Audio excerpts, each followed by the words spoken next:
For more than 1,400 years, the Quran has been recited, memorized, written, and passed from generation to generation. But throughout history, there have been people who challenged its authenticity, its language, its origins, and its preservation.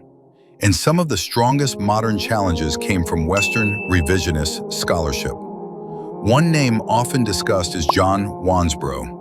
Wansbrough proposed that the Quran developed through a much longer process of transmission and canonization than the traditional Islamic account maintains.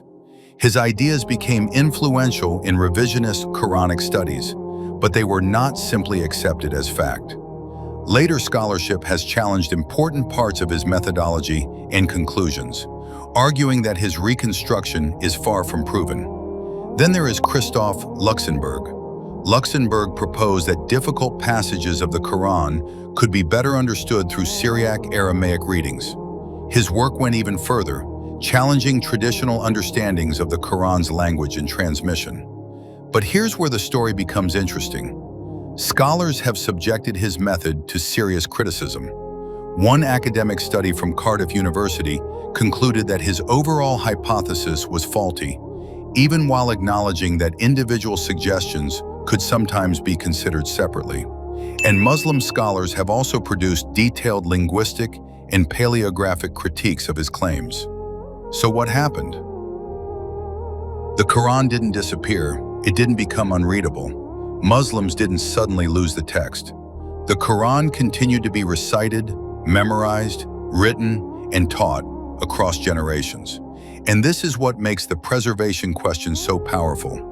You can challenge a manuscript, you can propose a new theory, you can reinterpret a word, you can question the history, but changing a text that exists simultaneously in written manuscripts, in established recitation traditions, and in the memories of millions of people is an entirely different challenge. The Quran says, "Indeed, we have sent down the reminder, and indeed, we will preserve it." Surah Al-Hijr 15:9.